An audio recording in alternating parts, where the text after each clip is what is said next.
Porn Stars Are People podcast. I'm Dan Frigolette. I'm here with Sophia Rose. Yes. Sophia Rose with an F. Sophia with an F like putt. Thank you for doing this. Thank you for taking the time. Absolutely. It's We're my at pleasure. we're at Exxxotica in New Jersey. This is your how many? If you had to put a number on it, how many of these have you been to? Only a few actually. This is probably like 6 or 7. Okay. Yeah. That's pretty substantial. Yeah. Anything happening this year that hasn't happened? As far as I don't know. Is there anything different? I don't know how. Like I've only been to 2, so I don't know how often they change things around. Well, the show layout is totally different than it was last year. It's definitely bigger. Yeah. It's bigger every year. Yeah. And every city seems to be getting bigger as well. So like Denver, year to year is getting bigger. Right. I feel like I didn't go to Miami this year because I was recovering from surgery, but I heard it was huge. Yeah. And so now I can't wait to see it next year. Yes. Yeah, And then so. there are rumors. I don't even know if I'm making up the rumors or if they're real, but that they're adding Oregon, Oh. and that they're adding maybe Dallas again. I had heard the Dallas rumor. Yeah. I had not heard anything about the Northwest. Somebody that said would Portland. Yeah. That would be really interesting, Yeah. actually. I think Yeah. Portland is the place for it. I think what we've Really? heard through the grapevine is that Dallas was one of these things where we're like, this is Texas. You can't do that in Texas, even though people came. Yeah. No, I Um, feel like Dallas would be huge, but I know like from my touring traffic, I have nothing for the Northwest Really? area. I mean, I get 1 or 2 like requests or inquiries, but Yeah. there's not a lot of traffic, whereas Dallas and Miami are like Yeah. hot spots. Yeah, well, Dallas is like one of those places that's like so overpopulated now. It's just so many people. Kind of like Atlanta. It's Yeah. like you can't even drive in Dallas at this point because it's like traffic and traffic and traffic. But Portland, culturally, like it's like one of the strip club places. It's like Yeah. per square mile, there's more strip clubs than anywhere else, I think. Is that right? Yeah. I didn't know that. I'm Yeah. gonna have to check it out. Facts. Fact check me. I don't know. Totally gonna fact check So I that. think the culture, and also the other thing that I find in Portland is Portland's one of only a couple places where I've been, and it's just sometimes you go to a place and it's just like a dude with like a beautiful beard and he's wearing a dress. So I was working on this idea that like the closer you get to oceans, like the gap between men and women shrinks. Is that right? Yeah, like when you're in the middle of What the do you country. think that is? Okay. When you're in the okay. middle of the country, it's like dudes in overalls and like masculinity is Yeah. like this. I think I know what you're saying, and I would agree textbook. with that now. Yeah. I would agree with that. You're right. Considering how much I travel and with the things I see Yeah. and things I see in airports. Yeah, I find that like being in New York puts me more in touch with dressing well and fashion, but then if I like the further I get away from like New York City, like the looser I have to make my pants just to fit in, like, just to be accepted, because otherwise you come out in like pants that fit and they're like, what's going on with this guy? Yeah, what is this deal? Well, What's yeah, his story? what's the story there? Yeah. Yep, totally know what you're saying. My little brother's been living in London, and he was gonna go to a wedding. He's been like buying clothes. He's killing it, and he's gonna go to a wedding in like upstate New York. And I was like, no matter what happens, you're gonna be the best dressed one at the wedding, because people in upstate New York, like their suits are. Did you ever see that movie with Steve Carell, Crazy Stupid Love? I didn't watch. It didn't hold my attention, but I did really? see parts of it. Oh, I love yeah. that movie. But so there's just a scene at the end where Ryan Gosling is redressing him. Uh-huh. And then he shows up and he sees his ex-wife. And she's like, oh, my God, Kel, you look great. He goes, yeah, apparently I've been wearing the wrong suit size my whole life. It's just one of my favorite moments because it's very true. You go and they're just like, they're wearing these like zoot suits. And you're like, what year is this? What time zone? What twilight where zone am are I in? we? What year are we in? Totally know that. So you're in Vegas. Las Vegas based. Yeah. Yeah, absolutely. What's, I don't know, culturally living in Vegas, I can't imagine that. What do you like about Vegas so much? I mean, it's a great place because you can do the work and the thing, but it's like, Well, everything is there. yeah. And I don't feel like I'm in Vegas per se. You know what I mean? That Vegas is so much more than that 1 mile strip that Right. everyone knows. 500,000 people live there, and I feel like I'm in any Southern California city in my part of Vegas that I live in. And so I like that because Southern California is still home to me. Yeah. So yeah, And that's where you grew up? You grew up? born and raised all over SoCal. Yeah. shit. So Vegas was just like, I felt like a natural progression. Just California's just too expensive. Yeah. But my cost of living is great, and I have all that access, and there's definitely never a dull moment. Yeah. There's always something to be doing. And you're not far. It's also like it's a good travel hub. It's never like that That's expensive to leave exactly why I love Vegas. it. It's a good launch pad. It's what I call it, my little launch pad. Yeah. and it's always easy to go home to see the family, to see mom and dad. And they're still in SoCal. Yeah, they're still in That's SoCal, cool. and they were getting older, so it was time for me to move back to the West Coast. Nice. Where were you in the middle of that? I was in the Boston area for 7 years. Very cool. Mm-hmm. What did you like or dislike about Boston? The cold. Yeah, that's what we hear. I wasn't made for it. My body might be made for it, but I'm not made for it. Right. Yeah, there's this. It is weird. It's like I was traveling all year, and it's the first year I like kind of miss winter. Mm-hmm. And so even right now, like today, it's not cold from like a number. It's like I don't know. It's 50s, it's 60s, it's like nice. from a numbers standpoint. But then you go outside, and it's like and my fingers. My fingers are getting cold. It's like I forgot. Like this. Yeah. If I'm worried about this level, being around for winter is going to be absolute torture. Yeah. I didn't really know what a winter was till I moved to the East Coast and experienced my first ice storm. Yes. And I was like, wow. And just nothing. There's nothing like it. It's beautiful. I loved the Northeast. It's gorgeous. Obviously, you get all the seasons. It's great. But the winters were too long for me, and the summers were too short. Yeah. And like I said, my parents were getting older, so it was time to move back home to a drivable distance to see them. What's that? It's a 5-hour run, right? Yeah, but just about. Vegas to wherever. So to LA specifically, it's like 5 hours. So that's cool. So Vegas is one of those places that I've only been 2 or 3 times, and each time I explore a different section. So what I know for sure is like the Strip is not where I'm trying to be. Like I don't want to hang out at the Strip. It's like a weird thing. But I was able to find some stuff last time. My big thing is like I'll find like a barbecue restaurant, and then if I can find a good barbecue restaurant in whatever city, all of a sudden I'm like, yo, Oklahoma City's the bomb. Like this is great. Just because I get to eat. That became your favorite. Yeah, wherever. Just I get to. Yeah, if I can like find good. brisket, then I'm good. So like I don't know. Is there like a good authentic Mexican place in Vegas that you found? Because that's a big SoCal thing, right? Yeah, so that's like my thing. Like I love Mexican food. So there's a couple. It depends on what you're looking for. I have my little hole in the wall place that I love to go to. That's my jam. So it's called Habaneros, and it's in Summerlin, and it is amazing. And it's like 11:30 at night, or 7 a.m. I'm there getting a burrito. I love that place. But then there's a couple other places. I can get behind 11 p.m., but not 7 a.m. burritos. Well, if I have to be up, right. Sometimes I have to be up. I'm not a morning person by any means, but if I have to be up, I want, I want my coffee, and then I need a burrito or a taco or something. Let me get this burrito in me. Yeah. That's funny. The tortillas feel like they have crack in them. Yeah. So you're just like, oh, give me that tortilla. That would be a good marketing plan, actually. Just sprinkle a little bit of crack. There's some crack in this tortilla. In the tortilla batter. So, but then there's a couple sit-down restaurants I love, and then, my favorite place downtown in Fremont is Nacho Daddy. Okay. Killer Tuesdays, they're buy one get one free on tequila on all price levels, so you can get top shelf. I feel like you should get like a sponsorship based on that plug. Should I? Yeah. You're like mentioning like drink specials. Oh, I fucking love it though. Tuesdays, I can eat all the tacos and get all the tequila and be sick. It's awesome. I love it. That Fremont was the place I went to last time.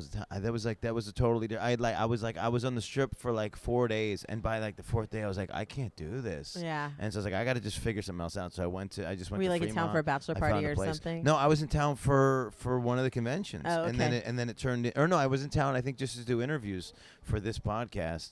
Because I found very quickly that there's like not a lot of East Coast talent, so I was like, I just got to fly to Vegas and do like 30 episodes to launch this thing.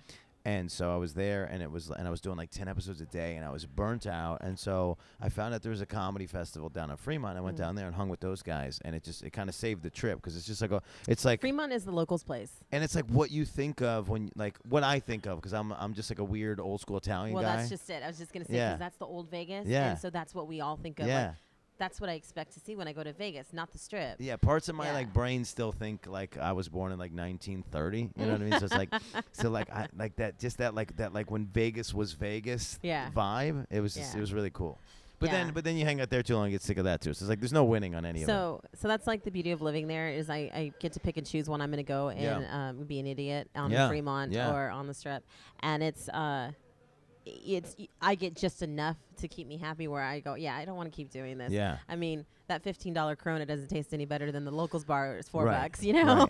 Right. So, you know what I did do one of the times? I went to Boulder City, which is like just next to like the Hoover Dam. On the way to the dam, And basically it's like it's like a town that like time forgot about. Totally accurate. It just feels like everybody in You there go is through a minor. You go through a time warp when you're driving, because I drive to Arizona a lot, and I drive right through it, and I'm just like, what is this city? And I did a show there, and the people there just felt like they were like 1949 miners. Like I was like, where? How are you guys still alive?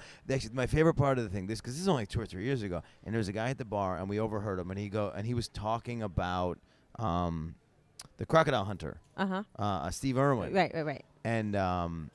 And me and my buddy looked at each other and we're like, does he, like, because Steve Irwin's been dead for like 10 years. Right. As we looked at him, we're like, because like nobody's talked about Steve Irwin for a while. So we were like, does he not know that Steve Irwin's dead? Like has word not gotten here yet? He's not up and up on social media. Right. You know, he's like in this box. He's like, have you heard about this guy, the crocodile hunter? He's like, he's crazy. Oh I just gosh. like that idea. It's like it's such a weird, tiny, but it's such a cool place at the same time. And it's like it like speaks to like hardworking America. Yeah, totally. It's definitely different. I notice when I drive by, even like the Walmart looks different. Everything's just still very rundown and kind of definitely needs a refurbishing. But at the same time, you kind of want to keep it there just to remember. Right. Like this is what we were all here once. Right. When there was like a time when there was just like there was just one street. Although that's what Vegas is about. There's just one street where everything's on, right? Mm-hmm. But well, it's that's like how it was supposed to be. Yeah, but it's like that was how towns were. Like there's a town that I play in Ohio that there's just one street that like has a closed down Ponderosa. It's got like a Donato's. It has one of the comedy clubs, and it's just sort of like the street that used to be the popular street, and then it wasn't big enough for Walmart, so then they just made another street 2 miles away, and then now that's the street. Yeah, that's crazy. It's like that's how we used to do it. It was like you just live it wherever, and then you just come to this one street, you get your seventh, and you go back. I feel like a lot of the like more rural areas in my travels, I've experienced that too, where the towns are so small, like they're townships, they're not incorporated cities, and that's exactly how it is. There's that one spot that was like the happening spot for a while, and then the big businesses came in and changed and moved everything around, and you see it trying to develop around this one area. Because now you need a road for some reason that has 40 lanes, and you cut across and lanes like to do the actual stoplights and stuff, right? Yeah. I do like it when I drove to Alaska once, and we would go through a couple towns. I can't remember where this was. Drive to Alaska. Drove to Alaska was fantastic. We went through some town. I think it was in Colorado. It might have been in Wyoming. It was Wyoming. And there was one town that was still set up like an old west town. Wow, really? And it just had the one street, and it was just these, and there's nothing on either side of it, and it was like the general store and then the thing, and it's just like one of each thing. It's like, here's the place where you buy this. Here's like the place where you buy one this. post office, one post hardware office, store, right? one, Exactly. Yeah. And it was cool. And then randomly there was just this guy like playing piano in like old timey like outfit, just like in front of it. We're like, we have to stop the car. We have to meet this piano guy. Yeah, you have to just like be totally be inquisitive there. Find out what happened. Yeah. Excuse me. Do you know? Do you know where what you year are? you're in? Yeah. I never thought of that. Maybe he's just insane. Yeah. He's just lost his mind somewhere along. It's like a movie, like like the Twilight Zone. Yeah. They like live in this, and they think they're in the same. Right, he's stuck there. They think they're progressing, and they're not. Yeah. And he's just stuck, and he hasn't made it past that. Yeah, that's I gotta find this guy. In Wyoming. Yeah, let's go back find this guy. I'll take and we'll figure trip. it out. Yeah, no, that's in one of the Dakotas. Yeah, that was a great trip. I haven't been to the Dakotas. I want to go to Rushmore. Yeah. I hear there's nothing there but that. Yeah, my uncle and my aunt just did that trip. I haven't caught up with them yet to see what that's like. Cuz it's such a specific thing. Mm-hmm. So it's always like, "Oh, I want to do that if I'm near there." But when are you near there? I've never been near there. Yeah, exactly. I've never played that chunk of the country. I don't know why. I'm thinking about doing a cross-country road trip actually myself, a tour. You should do it. Where I take off from Vegas, go up to the northwest, and then cut across northern America. Yeah, what's the route? So where would you go? So I would do, Washington and Oregon, and then go across. Yep. Probably hit one of the Dakotas. So the next thing is either Idaho or Montana, depending on how you go. Probably Montana, and then it's Wyoming. Wyoming, the Dakotas, and then get to Midwest. And then stop and end up in New York eventually. Yeah, so then you Wisconsin, you go back down, so you go to Chicago. So I'll go down and then do all the southern states. Oh, okay. So go to New York and then go back through the southern states. So go down through Florida and then hit all the southern states. So then have you been to Alabama and Georgia? I have been to Georgia. So I've driven across country 2 other times, but they weren't thought out routes. I literally just got on the road and just kind of went. Yeah. so I've missed a lot. And that's why I was like, I'm going to rent an RV, take the dog, and be gone for like a month and just like do this trip. And I'm really excited about it. I just don't know the timing yet. We did this thing. We did it because basically what happened was I knew a guy that grew up in Alaska, started comedy in Alaska. He worked with me and won a thing on the East Coast, and then we were just talking one day, and I've been wanting to go to Alaska at the time. I want to go to Alaska 2015, and I was just like, how do we do this? What do we do? How do we play Alaska? Alaska? You could drive there. Yeah, well, I have a buddy who drove from Portland, Oregon to Alaska, so I know that route exists. So basically, we just started talking, and he was talking about how he used to live in Denver, and I had a friend who had just had a child in San Francisco, and we were talking about Chicago. So I was like looking at the map, and I was like, this is like the route to Alaska. Let's just do the thing from San Francisco. We'll go to Portland, we'll go to Seattle. We've never played. Let's go to Vancouver, and then we'll just rip to Alaska. And so he planned this monster 42-day trip. That sounds so cool. It was unbelievable. I basically want to do that. It's just be like 32 days across America. Well, yeah, you don't need 42 days. We were stopping and doing shows everywhere. That's what I want to do. Is I want to stop in every city, but the cities that I wouldn't necessarily go like to tour, I would just be stopping to see. Yeah. Do you know what I mean? Where I want to stop for a few hours because I want to just see these things, but I don't like in the Dakotas. I want to see Mount Rushmore. Right. And then leave. It's a day trip, right? Stay there. Right. It was the same thing for me with the Grand Canyon. I had done 3 cross country tours. I'd never see the Grand Canyon because it's like a whole day you have to devote to the thing. Just to that, yeah. You want to just drive by, I think I had in my head that I could just like Beavis. You ever see that Beavis and Butthead movie? Like in the thing, they were like one day they like saw Rushmore and they saw like the Grand Canyon and they saw and then I was like, you look at a map and like this isn't really possible. I don't know why I thought the Beavis and Butthead was like that's funny. Authentic. Don't take advice from them. That was the big thing actually in my childhood was that people were taking, not that they were taking advice, but somebody did something that happened in an episode of Beavis and Butthead and they tried to blame Beavis and Butthead. Yeah. I don't remember what the specific thing was. I don't remember, but then sure I was around for that too. That was the first conversation I had ever heard in my life where they were like, cartoons are corrupting children. Oh my God. Yeah, I've been nuts. hearing that for years. That's yeah. Now it's become a thing. No. Bill Burr's pretty smart with it. Where when people he's got a show called F is for Family on Netflix, and it's got no rating. He said it's filthy and it's got no language on it. And so when people try to troll him about the show, he's like, "It's a fucking cartoon. Shut up." Yeah. Like if this is what you're using as like people just don't want to take any responsibility for anything. So if they can blame it, they want to blame it. Right. It's right. Just, no, the reason why is kind of pathetic in that regard. Right. The reason why your kid is this way is because you didn't hug him, not because he's watching or F just is for Family. Didn't love him enough to discipline them. Yeah. You know. Yeah. Totally. Oh yeah. You're you got a couple. I don't know. Is your age public? Yeah. I mean, it is pretty public. Here's my point. Anybody my age or older was still sort of in a world where we were getting beat. We got spankings, and there was something great about that. And we were taught respect. Yeah, there were and manners. to mind your manners. Yep. Literally, I would get smacked if I didn't use the fork properly. Like that was like I was always being yelled at to keep my elbows off the table. Yep. Yes, it was like if you're gonna go to somebody's house, you have to how are you gonna be a person? This is like so important to people. That was always exactly. It Baby was always boomers. About how you were going to behave at someone else's house. And I'm like, well, why can't I just act this way in my own house? Yeah. But that was practice. Right. Yeah. It's like, how are you going to get a job if you put your elbows in the table? Like, Dad, this isn't an interview. Fuck you. Like, I'm just trying to have, I just want to eat my spaghetti, okay? Yeah. We're so far past that. I grew up in the weirdest timeline because me and my sister were born in the 80s. My other sister was born in the late 80s. My brother was born in the 90s. So my parents changed regimes. They slacked by the 90s, didn't they? No, not even that. In the late 80s, you couldn't hit your kids anymore. Yeah. It's like a big thing. So then they just didn't hit my sister and my brother, and we were like, "Are you fucking kidding me?" We would get, we were like, "I'd get backhanded for that." What was the first 15 years? Why are they just get to do whatever? It's so funny because I totally relate to that because I'm the oldest of 10 kids. No, you have 10. What are you, a Mormon? No. Mexican. That's okay. Yeah, Mexican or Mormon. That was my second question. So totally funny. Traditional Latina 10 family. Kids. 10 kids total. What's the age gap? The youngest just turned 20.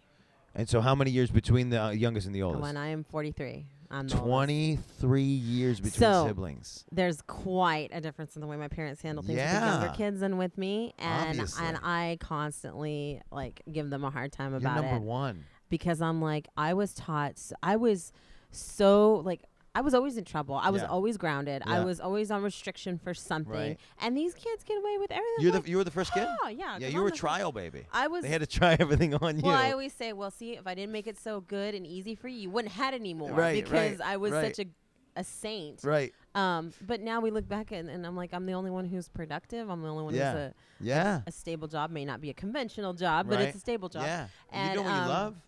Yeah, and I'm definitely happy, and You're and it's dictating just the terms. yeah. My brothers are like, you know, they're smoking weed, and there's nothing wrong with that, but they Yeah. don't have a real job at all. Right, but when that's it's like it's that is their it's, Yeah, job. it's cool when the break it's a weed break, but it's not. Yeah, No, it's not the weed. They day, take work right. breaks. right, They right. barely work. Right. And so I'm just like, you guys, like, step up your game, man. Yeah. Like, get somewhere. And the youngest one, he's the worst. He's sitting there smoking his shit. joints, playing his video games. And I'm like, dude, you ever gonna get a job? He doesn't even have a license yet.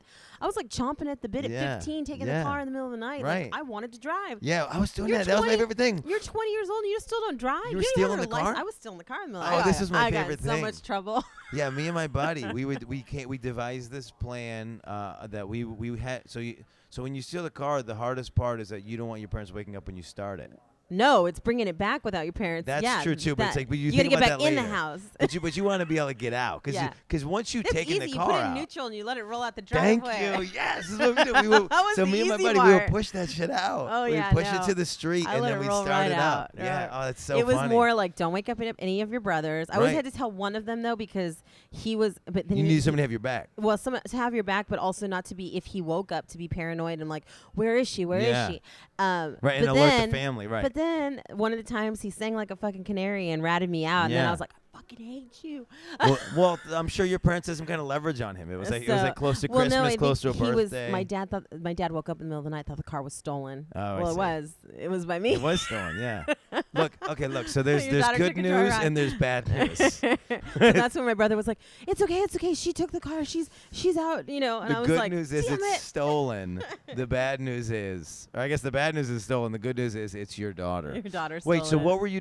And the thing was, we were just doing joyrides. We weren't even doing anything like illegal besides driving illegally without a license. But like, were you running out to do crazy shit? I was going out to see a boy. Yeah, there's that. Yeah, we were literally We were just going sneaking out. in and out of each other's houses. Sure. We were just going out to take the car. Like we were just like No, I didn't have the balls otherwise, but I was really impressed with myself because I learned, Yeah. I knew how to drive. I was You like, did I this do know how to solo. drive. Yeah, That's I would drive to his or crazy. he'd drive to mine, and we'd each sneak out and take our parents' cars That's and crazy. um, That's great. you know, trying to get someone in the window and not Yeah. let anyone. Right. Yeah. I had. But I that's had. not the story I told my dad when he caught me. Sure. I just wanted a joyride, Dad. No, it was my girlfriend was drunk and needed a ride, and so I didn't want to. Oh, look at you! Oh, I like this. It's like I'm I'm a good I'm a Samaritan. pillar of the community. I That's was really trying funny. to do a good deed. Yeah, that's so funny. No, what did we do? I just lost my train of thought. Yeah, because of your good deed My line. good deed. Yeah. Sorry. No, it's fine. What was I gonna say? We would take it. We would joy rip, and then oh no, this is what I was gonna say. So I wasn't doing all the sneaking in and out of the thing when I was young, but then like life has a way of like working itself out. So like later on, I was like in my late 20s, and I was dating this girl who was in her like early 20s, and one trip I went to see her, and she's still with her folks, and so I stayed. She's like, it's fine, you can stay here with my parents, whatever. So I stayed there, and it was cool, but then we had to stay in separate rooms, and then as a late 20 dude, I had to sneak into this girl's room inside the house. Oh my god. Yeah, it was like really. That's really It was really crazy. weird. Yes, and then we'd have to like sneak into her See, I come from bathroom. a traditional family, and if I was bringing a significant other over, Yeah. even now, Yeah. in my 40s, Yeah. I would have to have separate beds or separate rooms with that person too, because there's still younger Yeah. kids in the house, so they have to set the example. Well, and I get that, and that's fine, But but I'm it's like, but do it. I'll But stay in a hotel. yeah, right. Yeah, so it's like, so the sneaking thing was just like, I was like, what am I doing? I was like, I'm like almost 30. What am I doing? Like, it was exciting the first couple times, because it was like also, it's like they had like a I think they had like an open door thing. So like me and this girl are like, I'm almost 30, and me and this girl are like hooking up. I'm trying to Her get it on. dad's You dad's can't right see. below us, like watching TV, and we're just trying to be quiet. So it was like a little exciting, and it was a little like, I gotta get my life together. Like, this is not. Yeah, that's a little bit too much work. Yeah. I think. Well, it's more like it's more like she has to get her life together, but like when you're in that moment, that's not what you're thinking. Well, of course not. I was like, why am I in this environment? Like that's on her. But it's like, why am I putting why am I so hard up for pussy that I'm gonna fuck this girl in front of her father, basically? The door open. Yeah. Were you like listening and like, is it a commercial? Let's make sure it's not a Yeah, commercial. it's one of these. Right, it's one of these things. Yeah, yeah. And they had like a double staircase, so they could sneak up on us. Yeah, we were. Just be like Yeah. listening to what they're doing. So Yeah, you don't it was get terrible. Caught. That's Yeah, it's awful. terrible. Yeah, it's like, and then you have to come up with ways to like spoon fuck, so that you can get your shit back and to go. You know, you can like hide. Hide really quick. Yeah, if you get caught. the dick away. That's way too much work, man. Yeah, it's like, again, it's like it's a little exciting. It's a little voyeuristic. It's a little cool, but not when it's the dad. It's like that's the worst one. Yeah, that's no, funny. you don't ever know what you're really gonna get with the dad, so you gotta be careful there. Yeah. Yeah, it scares me. It scares me even the idea of them becoming a dad because I know how I think. Yeah, totally. It's garbage. So okay, so you would do Mount Rushmore, which when you see, I've seen the zoomed out pictures of Mount Rushmore, and then that's what's made me be like, it's not on my list. Like if I'm driving by, there's cool. nothing else there. Yeah. Actually, a good friend of mine actually just did it, and he was the one who was telling me about it. And he was like, there is nothing there. Yeah. It's like there's one place to get food, like kind of like what we're saying, Yeah. Time Warp. There's one place for everything on the way. The prices are ridiculous because they know that's the only place to get it. You know, that bottle of water is not going to you can't buy it somewhere else. Right. So it's expensive. And he was like, but he said it was definitely worth it. And I just think that's just like a cool sight to see. Yeah. But it would just be a quick stop. Let's go see it and snap. Yeah. Selfie. Exactly. The selfie spot. Peace out. And get out. Exactly. Yeah. I never understood. I was into photography in high school. And I got pretty good at it. This is before, it's like the cusp of digital. So I was still rocking on film. And so because I was always able to take good pictures, I never understood why somebody goes to like one of the most famous things in the world and then they stand in front of it and they go, take a picture of me. And then they just get the picture taken of them in front. It's like, here's me in front of the thing. Mm-hmm. It's like, for me, it's like, I'd rather just see the thing. Like, yeah. I don't. So like, people were always like, do you want me to take a picture of you in front? No. I know what I look like. Right. Well, so for me, it's always been, why do we go and we take all these pictures? I have like 500 pictures of the exact same thing. Yeah. And you don't really show them to anybody because they're on your phone now. Yeah. But back in our day, right? Yeah. You had film, you printed the photos, and we also had no idea whether or not you got it. Yeah, that was the other thing. I mean, I had a 110. Yeah. Like that's old. The skinny one. The little skinny one, right? And the way it wound was like, it was just like, the grinding. I love that, yeah. And then if you were lucky, you got to put together like a scrapbook or a photo album of some sort. Right. And you don't really do that anymore. Actually, I bought a Polaroid for Exxxotica for that reason because I was like, I like the nostalgia. Yeah. And I was like, how cool! Like you get the picture, you get to see, you get to see it really pretty quick, and I can sign it, and it's like a little. Oh, that's great. Instead of, you can get your selfie on your phone, but I can't sign your selfie. Right. Yeah, that's great. Yeah, it's something to hold. It feels like you got something for your money. Really have it. Yeah. Yeah. That's the hard part now with when my business with putting out an album. I put out an album last year. Nobody wants a CD anymore. I can't play a CD. Same thing happens in porn. Nobody buys DVDs right. anymore. So I had to like figure out how to put it on a USB and like give it to somebody and make it worth the time, like the time and the thing of like holding on to it. Yeah. It just sucks because everything is just like, no, just go get it on iTunes, and it's nothing personal about it. So the Polaroid. Yeah. So I thought the Polaroids were kind of a neat and personal touch. Yeah. Some people still don't. They're like, "What's a Polaroid?" What are you saying? I was like, "Are you being funny right now?" Like, no. Like an instant picture. No, I've bumped into some people that missed an entire chunk of like the world. I was trying to resurrect. I'm actually glad I didn't miss that. Aren't you glad we were born when we were born? We got all the right stuff. Yeah, we got the transition of both. Yeah, the fact when you said 110, I was like, I know exactly what you're talking about. You know what a 110 is? The little knobs and the flat rectangular one. Yeah. Because it was like you didn't have to do anything. Like you could be an idiot and still load the camera. Yeah. Because like later the 35, you had to pull it out. You should see me trying to do the Polaroid. Loading a Polaroid is confusing. I was like, I don't want to expose this because once it's exposed, it's over. Yeah. You know what I mean? Yeah. That was like a big problem. Yeah, it's like, you ruined all your film. They made it dummy proof. Like I put the thing in and it immediately starts and spits a clip. The first one out. Yeah. It's like a little plastic thing. Yeah. And then so I think it's like the protective covering. I'm like, they dummy proof this. Are you a gun person? Just call it a clip. I called it a clip. I've shot a few guns. Yeah. Yeah, you live in a place where you can pretty much get your hands on guns and can shoot. Yeah, there's actually some really awesome shooting ranges. I went probably about 6 months ago, and then I had a DM on my Twitter that said, "Did I just see you at the Las Vegas gun range?" And I was like, You sure did. So I hear this one a lot. Do you want those people to walk up to you, or are you happy for them to just message you later and let you live your not life? on a gun range, probably. No, I'm just kidding. No, I prefer people come up to me because when you're leering or lurking or doing anything like that, it actually makes me quite uncomfortable. Yeah. So did you And know that somebody was like? I wasn't, because I was really focused on the gun Right. and shooting. Yeah. But there was apparently a group of them that Oh. saw me and knew it was me, and I was like, wow, I was like pretty much dressed like how I was now. Yeah. I wasn't like showing. Right. You know what I mean? I was in sports gear to shoot guns. And Everybody knows you got to wear a tracksuit to shoot guns. It's common knowledge. And so they were like some big rifle convention type people. Oh, no and shit. Yeah, and I was like, yeah, that's not my scene, but thanks for saying hi. Like, Yeah. I prefer people to come up to me because when they are leering at you, you're just very uncomfortable. And You're not sure why. You're like, are you staring Is at me it because you because- recognize me, or are you staring at me because, a broccoli in my teeth? Like, Right, why are you right, looking yeah, at me what's like the that? thing? Like, what's Yeah. the problem? And I do get a lot of looks from all kinds of people for different reasons. So Yeah. I shrug most of it off. Right. But at the same time, like, I'm always questioning. And there's definitely the look, like, they just recognized you. Yeah. And I think sometimes men are just embarrassed. Sure. Because they're like, Yeah. oh my Well, I God, think like, it's she's both. gonna know. I think it's also. So- I think it's this thing where I think fans don't know if whoever you're with knows. There's always that, but most of the time I'm with people that know. Yeah. And then there's also the one of like, do I want to out myself? Yeah. That it's like oh, I know, but it's like, oh, but then she's gonna know that I know. And it's like she's gonna know that what I'm doing. She's gonna know that I saw her Yeah, naked and right. did stuff. Right. That I'm a creep. Yeah.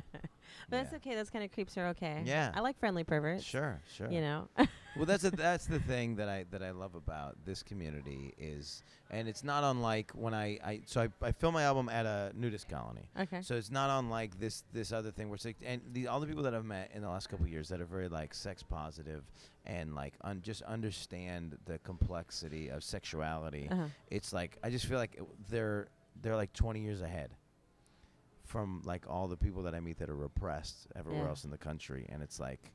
So all the people in this community that are just like the impulses that you have, we have them too. Like it's all we're all part of the same thing. Yeah, I think Like that you're we've not been a weirdo. right. We've been taught our society. We've been raised to think that sex is shameful. Yeah. And that that these feelings we have are not normal. Right. When, as we start talking about it, and obviously there's groups of us who realize this is actually very normal. Yeah. This is our natural instincts as human beings, and we just need to embrace it. If it And so turns many you people on, want it's us- going to turn like a lot of other people on. Right, and we need to embrace it, and a lot of people are just, they're repressed. They're being told that's wrong and that's not okay, and I don't think your body is ever really wrong or things are Right, I not like okay. that, Your yeah. body isn't wrong. Your Right. body, you got to listen to yourself Yeah. and what you like, and that's why when people, come out of the, proverbial closet about whatever lifestyle choices they're making, I think that I don't think it should be such a big deal because you're just listening to what your body has been telling you, your natural urges, and it's never wrong.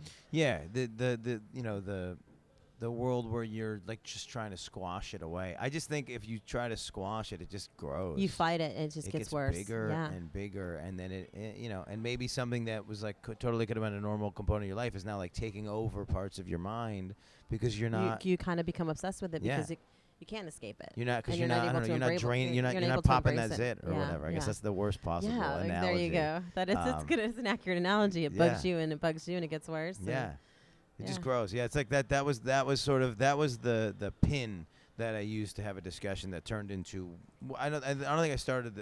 I like sat down with somebody. And we were like deciding what our relationship should be, and we sort of decided to make this thing that's as close to an open relationship as that's the closest like. Already decided upon definition, but it's like we didn't start there. We just started with this idea of like if you have feelings for somebody else and then you can tell your partner, then it grows and it becomes this other crazy thing.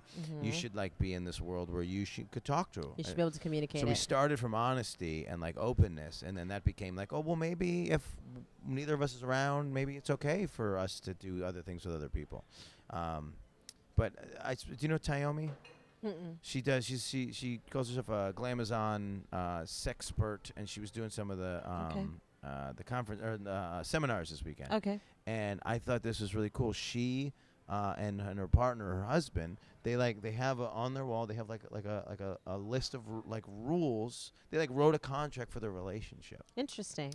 And I just feel like we should all be kind of in that world where it's like this. We gotta, because we don't know. I don't know what you think a relationship is. Right. We have all these assumptions. Right. Right. Absolutely. And until you voice them, right. No idea. Well, I think communication is such a huge factor, especially in this business, in order to have a successful and functional relationship, whether the relationship is open or not. I always tell people communication and honesty are two biggest factors to be successful. And unfortunately, it's human nature to not want to be so forthcoming with those things. Right. Honesty and communication are not easy. So you have to walk in with the mindset to be prepared to do that. And yes. Some people just aren't. And again, it comes back to, being repressed and taught that our feelings or the way we, our natural urges as a human being are not okay. So we don't want to share that with our partner. But when really, if that partnership is what it's supposed to be, then you should be not only willing, but able to communicate that. Yeah. And, I'm lucky that I have that kind of a relationship and I'm able to function, you know, where there's complete honesty and communication. Because it seems like a lot of people that I meet, their relationship and their partner starts to dictate the life that they can lead. Absolutely. Because and of their own. And I don't have that kind of dictating relationship. There's definitely rules and boundaries and respect for those things, but they're few and limited. Yeah. And but that's the agreement. Will that change? Sure. I could never write those rules out and have an actual contract for it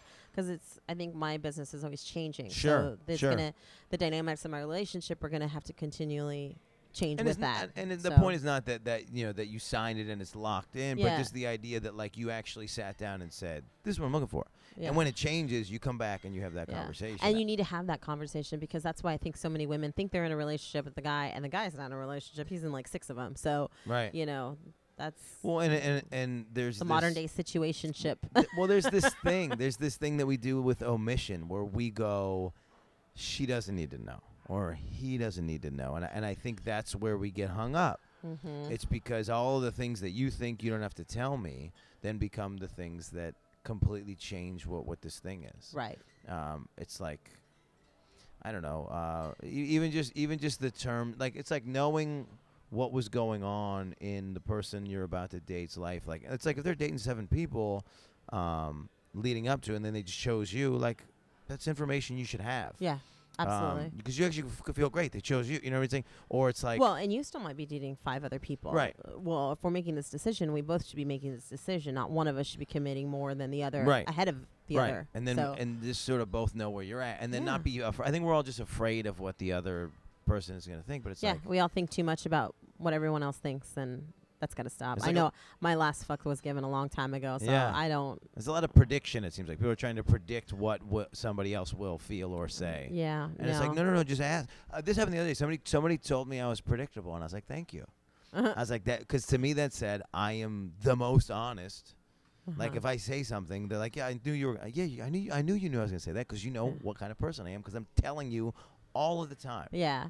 I'm actually, I feel like I'm the opposite, but I am and I'm not. I am consistently unpredictable. Yeah.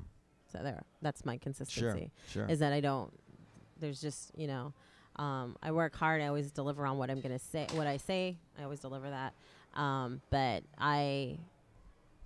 you can't tell me that I'm going back to Vegas tomorrow. Right. Because tomorrow could come and I could end up, who knows, in Denver. Right. That's cool. So that's my unpredictability. Fuck it, let's go run an RV and go to Denver like right I now. just end up places and I'm like, I don't know, how do I do this? And when I first like ventured out like into my sexual exploring and learning about the world, my parents used to joke that they would just call me and ask me, well, what time zone are you in? Because I was just I was just taking off and showing up places, and they were like, why? And I was like, I just needed to see more than Southern California. Sure. Like I was trapped in Southern California. Yeah. And I would just show places, and that just kind of began this wanderlust, I guess I have now. I just want to see everything and everyone and see all the different time zones or time warps that we have out there. Sure. And people are stuck in different What elements, have you? My takeaway the last couple years of travel is that every place is like a little bit the same. Now, not the place, but people are pretty much the same everywhere you go. So I say It's people like are kinda the same. hopeful. Only thing that's different are their clothes and their cars. Yeah, yeah. So, It but really is. the way they think is very similar. In like the only difference is some are a little bit more progressive, but the mindsets are still there. Yeah, and it's not their fault if they're in a yeah. community where it's like these are the bounds of the thought. And I think part of, like for me being a traveler like I do, being very self-aware is important. Yeah. I don't have an issue with my body and what people see and what they don't see, but I'm aware of what would make someone else uncomfortable. Sure. Not that I care what they think, Sure. but I care that I don't want to make other people uncomfortable. Right. So I try to be aware. I mean, even leaving the award show last night, I didn't know where I was going right from the show, so I threw on a T-shirt. I was wearing just a bustier. Yeah. You know what I mean? It's not that I love my body. I'm proud to show it off, but I don't want to offend anyone. Well, it goes back to the manners thing. It's like, what it's would be totally my appropriate in this manners. situation? Yeah, it's and it's manners. not about you as much as it's about like somebody's It's like and it's just like a comfort thing. You go to a place where there's like a bunch of like grandmas and they're wearing. Yeah, I and don't they're want to like, walk into Ruby Tuesdays Right. and just be like, "Hey, everyone, look at my ass and cleavage." well, I think you know what I mean? I think that's So- where you should show your ass and cleavage. Yeah. Ruby Tuesdays. Yeah. Oh. Well, I did one of the nights. Anyway, there just happens to be a Ruby Tuesdays right next to my hotel. But otherwise, I'm very self-aware, and Yeah. that's just I feel like self-awareness plays such a huge part in any person's growth. You have to become self-aware, and it's harder obviously when you're in your 20s. You know so much less about yourself than you do in your 30s and 40s. Yeah. But if we learned that self-awareness a lot sooner, I feel like a lot of things would be different. Yeah, I think there's that, and I think there's this other There thing would where be it's less- like, let's stop making up our mind about shit. Right. I was going to say there'd be less, why is this always happening to me? It's not always happening to you. Like, Yeah. be more aware of the fact that this isn't, a delayed flight isn't just you. Yeah. There's a lot of people impacted by Right, that same right. thing, but they very me-centered. Right, You know, right. Ugh, so- I had the worst day. Why would happen? Well, first they fucked up my coffee. All right, never Yeah, mind. yeah, We don't have that's to. not, and I have days like that. I'll be like, everything just got in my way. Like, Yeah. life just got in my way today. I need to go to bed and start over tomorrow. Yeah. But I could easily turn that into, why does everything happen to me? Right. You know? Yeah. Well, yeah. When somebody texts me UGH, I go, I'm not gonna respond to this. I don't need to know what's on the other side of ugh. You know what I mean? I'll just wait till whatever it is. Let's wait till this thing blows over. You know? You're like, meh. Yeah. MEH, Send that's back what you get. MEH. Meh. Meh. Look at this adorable dog. I can tell Oh my I can tell gosh. he wants to meet Bring me. that puppy over here. I can tell he wants to meet me. I miss my let's- dog. This is the worst Yeah. part of traveling is that Yeah. I miss my little chihuahua. Yeah, I feel bad. So I'm not far. I'm an hour away, but then I'm here all day. So then I just feel bad when I come back. It's like what did you do? I'm like I feel like, what did you do today? You just waited around for me all day. I That's just feel bad. That's the dog's life. Yeah, Their life is just wait waiting. for you, yeah. Is waiting. Yeah, she doesn't have a real concept of time though. That's that. At least I convinced myself of that. I try to convince myself of that, but gone 5 minutes or 5 days, they still act the same way when you come home. They're Yeah, so well, excited. and then I can tell, especially when she's missed me, because like there are times when she's just like when we've been hanging out for like a week and she doesn't really care, and she's like she sleeps in bed with me, and then so she'll just get up in the middle and go like and chill in her she's got a chair, she's got her own chair, but then when I've been gone for a couple of days, she's not leaving. She'll won't sleep in leave. one spot. That's so funny. That's how my dog is. So when I'm home and I'm home lots, it's Yeah, it's exactly like, the same. He'll get out of the bed in He'll the be middle of the around. night. Yeah. But then when I'm only home for a night or two, Yeah. it's like he's glued to me. Yeah. And I mean, shadow to the bathroom. I'm in the shower. Yeah. He's sitting there waiting for me when I get out of the shower. Like everywhere I go, My just puppy. follows and waits. When my dog was like the first when I first got her, I would go try to take a shit, and she would put Sit her right there. she would put herself in my pants and underwear. Yeah. She would curl up in the thing between my legs. Like Yeah. that's how close it had to Yeah. be. Yep. It's crazy. I've had dogs that way, and my That's dog is the crazy. same way. Yeah. He'll do that, or he'll make circles around the toilet because he's small enough to get behind Yeah. it. Oh He'll wow. just keep walking around, and like you can't leave until like I don't know, like I'm his prey or something. Yeah. He Yeah. just won't leave. All right, let's do the quick shout out where I say pay for your porn. Please pay for your porn. Yeah, pay for it. If you saw some content on the internet and you didn't pay for it, then chances are that you did that. The performer didn't get paid. I just got snubbed by that dog. That the performer did not get paid. It's not even that. You know how like dogs read like human energy. So like I was gonna get snubbed by the performer. So like the dog was like, okay, yeah, no, we're snubbing this. He's dude. not important. We're snubbing him. Please pay for your porn. Somebody said yesterday, and I thought this was brilliant. That she said vote with your dollars. Yeah. And keep the people that you love in this industry. That is, it's very important, and I don't think people just don't understand the value of it. I think it's not even that. I think they don't understand. They go, oh no, the person got paid, and it's like they don't understand the commerce of this business. So that's why we try to have that speech. How do people do that for you? How do people pay for your porn? How can they find your stuff? I love SofiaRose.com, and you get a monthly membership. I have memberships to offer all price levels. I do have OnlyFans, which is just OnlyFans Sofia Rose. I have FanCentro, also I love Sofia Rose. And there's various, my Snapchat's available there, my website. I do many vids, and I offer contests where I will give out annual memberships for very reduced prices and stuff like that. So I get paid very well from all these companies. Good stuff. And congratulations. I was at the Ink Awards last night. You won some stuff. Thank you. I won some stuff. We're gonna be 10 weeks out from this, so I don't know how timely it is, but you won and you did the thing. Sorry, you won. BBW Performer of the Year. BBW Performer of the Year, and then back-to-back 2 years in a row, and then I run. It's an internet-based one. I won Best Model Website. Best Model Website, yes. And that one was such a huge one because that has nothing to do with my size or my ethnicity or anything, just about my work. Yeah. And I had taken over my website. I've always had a webmaster. Yeah. So this was the first time I said, okay, let me try to do this on my own. Isn't that meant great? I had to learn how to do editing and shooting and. But the freedom of being able to you find a typo and then you just fix it. You don't have to email three guys. I don't have to blame anyone. Yeah. Something didn't get done on time. It was my fault now.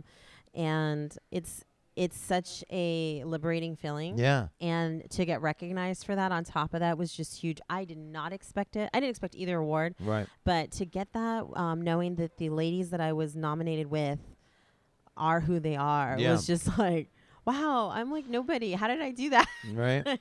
And that is my fans. That is my fans. That was a fan voted nomination, and so they turned out. They showed up for me, and that means a lot. And that's to me still supporting. It's not supporting with your dollars, but you're supporting me, which. In the end, I mean, I won $500. Awesome. Oh, great. But the Amazon gift card. I got a gift card, and but on top of that, now having that recognition helps me make more money. So sure. I always tell people if you can't for some reason, I understand financial constraints, and you can't afford to pay for something, voting is always helpful. Yeah. I do like where I mean I've only been adjacent to this industry for a couple years, but I've been a consumer for a long time, so I do like how everything is becoming more accessible to people, and that almost personalized content is becoming the nature of the game. So it's like it just makes it that much more rewarding, even for a fan or for a consumer. Yeah, I would agree with that too. From the feedback I get from the fans themselves, the ones that do frequently buy or pay for porn, often get the talent's attention. So that's the way to get our attention. Is to stand out by paying. And when they do that, they always tell me it makes me so happy to support an entrepreneur like yourself. Like you're doing so many things, and I feel like I get to be part of that by supporting you. Yeah. And I'm like, but you are. It is, and that's why we're grateful. For yeah, it. It's super exciting for me when I see somebody like start in this business, and then they're not sure what's gonna happen, and then it's like I come back to their page a couple months later, and all of a sudden they're signed, they're blowing up, and there's all these things, and they're on everything. It's it's really exciting. I think those are probably my most favorite fans of all, are the ones that I've had that have been around since 2006. Yeah. And they're like, I remember when you were just doing modeling and you didn't really show a whole lot, and I've been a huge fan since, and now to see you now, and I'm like, that means when they go, I followed you back on MySpace. Right? I'm like, oh my God, that's great. Long ago. Remember when you were on cassette? Remember your 8 tracks? No, I like that. I like that idea. I got a record. I got a They record do. of And those are you. usually the people that actually still buy my DVDs Yeah. and want a signed Sure, copy because sure. it's more collectible at Yeah. that point. So, Yeah. yeah. Well, cool. Well, thank you so much to my guest, Sofia Rose, Thank for being you. on the podcast. The Porn Stars Review podcast. We're on iTunes. We're on Google Play. We're on Stitcher app. We got some content tonight from that goes on YouTube. Wherever you found us, we're on The Other Thing. We have a new episode that drops every Monday. You can check out Sofia Rose's Instagram. We had a little live thing today. Yeah. Do we tell them how to get on your Instagram? Instagram is I Love Sophia Rose. And my Twitter is at BBW Sophia Rose. Thank you once again to my guest. Thank you to our listeners. Keep supporting us. We'll keep putting out good content when we can. Thank you so much.